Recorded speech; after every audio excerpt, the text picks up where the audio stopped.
Hey guys, what's going on? Welcome to another video. And it's been a while since I've done a video on my 370Z, but here we are. I'm trying to do this again. So it's been a long time since I've done a video about the car, but this is what the 370Z looks like right now.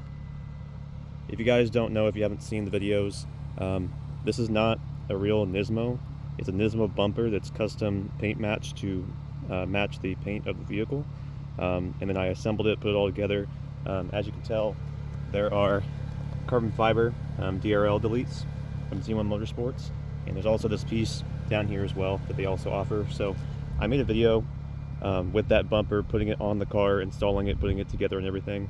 So if you want to, you can go ahead and check that out. It is on the channel.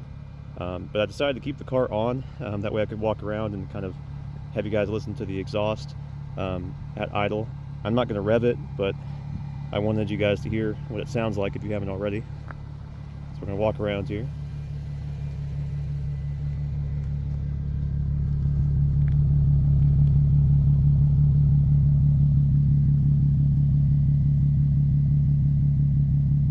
So that's at idle.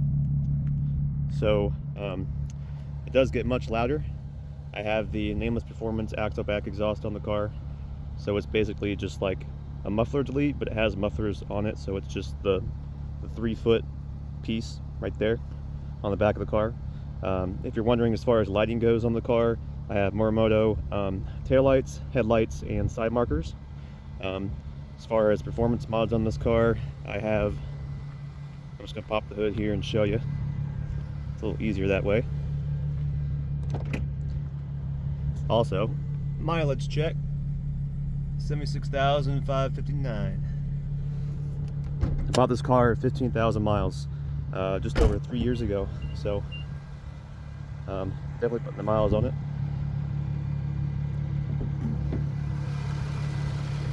So if you haven't seen an engine bay for a 370Z, this is what it looks like. I do really need to go and detail this engine bay.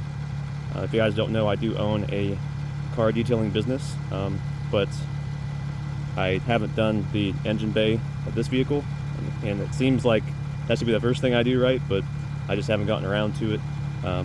But it definitely needs it.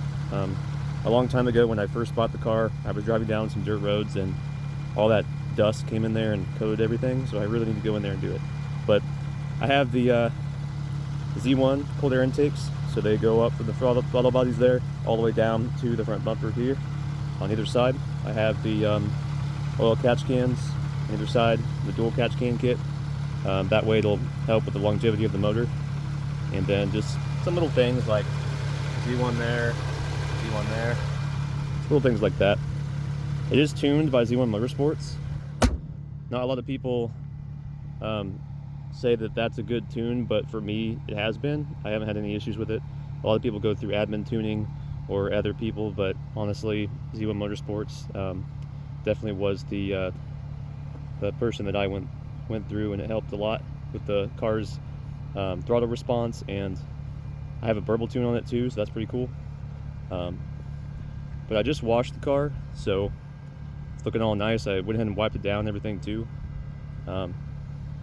As you can tell, I'm a big Z1 fan. I have the Zyno up there. And if you're wondering on the wheels here, these are actually stock wheels. They're 19s, and I got Michelin Pilot Sport 4 all seasons all around. And I wanted to take the car out today and make it look nice, and I was out here doing a photo shoot, and I was like, hey, might as well shoot a video about it, right?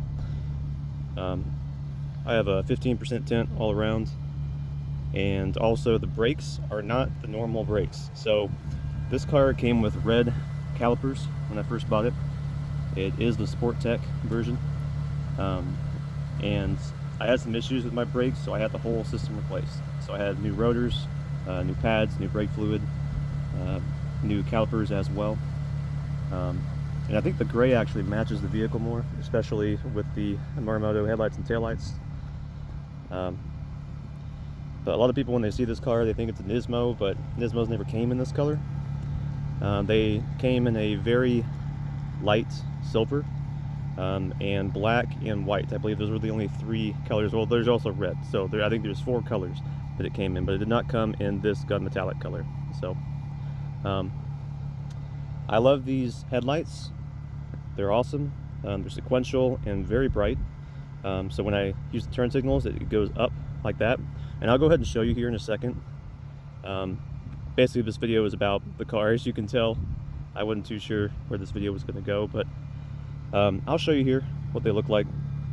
By the way, these headlights, if you buy them for the 370Z, you do have to wire them to the fuse box. So the fuse box is over there, and it is a pain getting to. It sucked. Like the cord from the headlight barely was long enough. So that was a pain, but it's done now, so that's good. These headlights, I actually had to replace both of them. So one of them went out, and then the other one went out about 6 months later. So luckily, Morimoto has a 5-year warranty, so I used that and got some new headlights and put them in. But it is a pain putting these headlights in, lining it up and everything. It's not that easy. So I'm going to show you here what it looks like with all the sequentials on. Also, these side markers on the stock 370Z, the outside glows when you're turning, but on these, the Z glows. And I'll show you what I mean here. I'm going to turn the hazards on. Let me see. Alright. So you see how the Z lights up like that? And these are really easy to install. Literally all you do is push them over, and then it unlocks it, and then you pull it out, and then plug in the new one. But you have to be careful about scratching the paint around there. But these are what the turn signals look like. So when I'm turning, that's what they look like. If we go around to the back, these are the turn signals as well. So it's pretty cool. I like that it does that.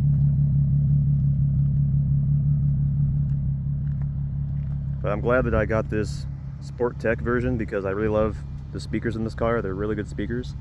It also has the backup camera and of course the sport brakes.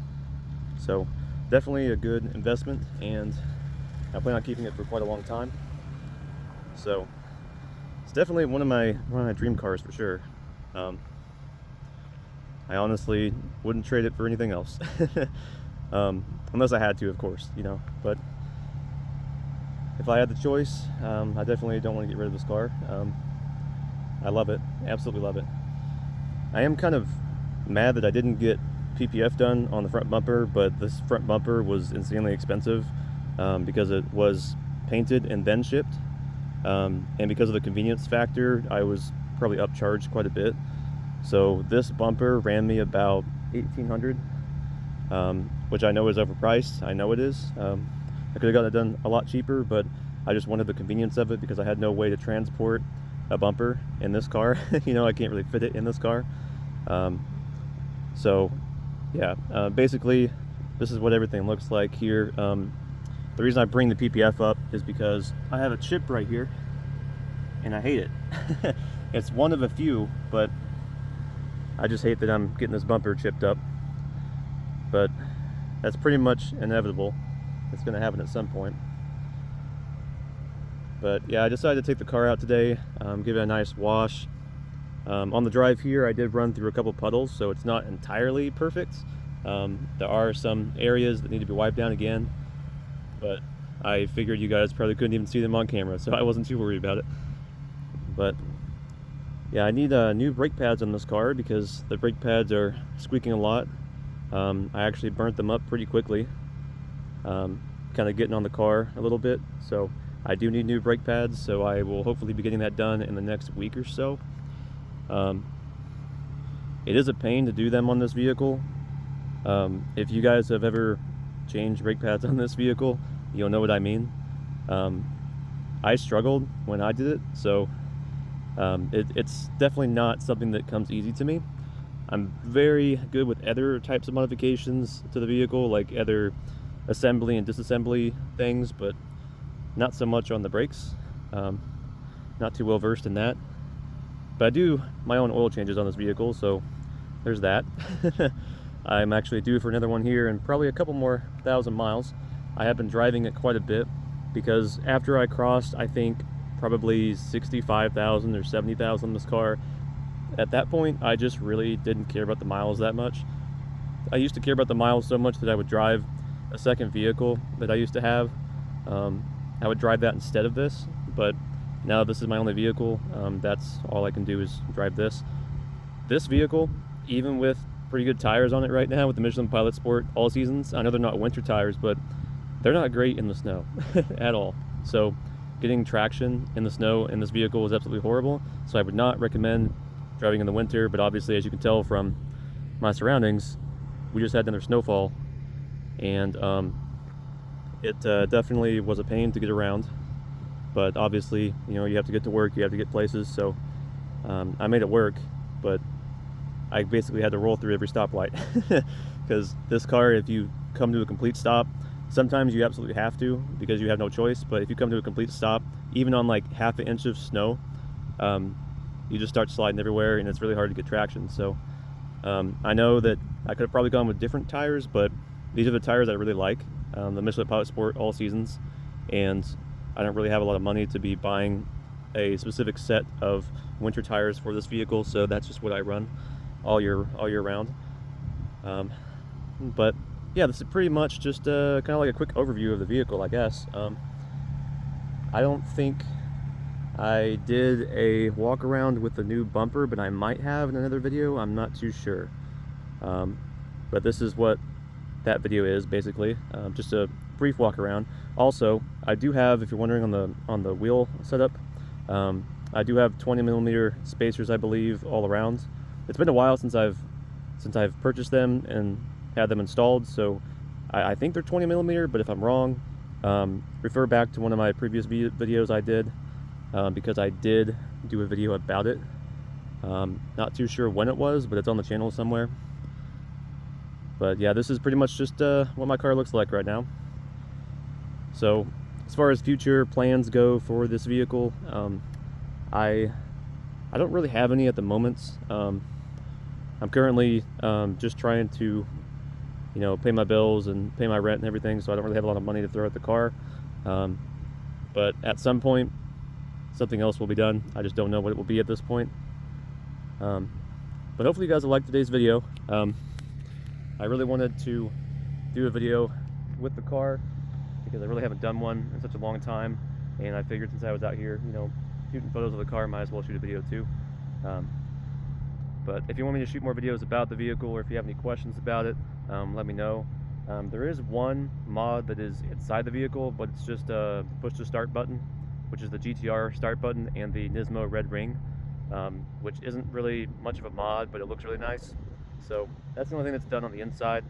But with all that being said, thank you guys for watching. If you do want to see more videos about this, like I said, let me know in the comments down below. But this is my Nissan 370Z. It's a 2016, by the way, if you're wondering what year. But I think that this color honestly pops with the red and everything, and I think it matches the headlights and taillights and kind of like that grayed out look. So I like the way it looks. I think I did good on buying this car. But anyways, I'm gonna wrap the video up here. Thank you for watching, and I'll see you in the next one.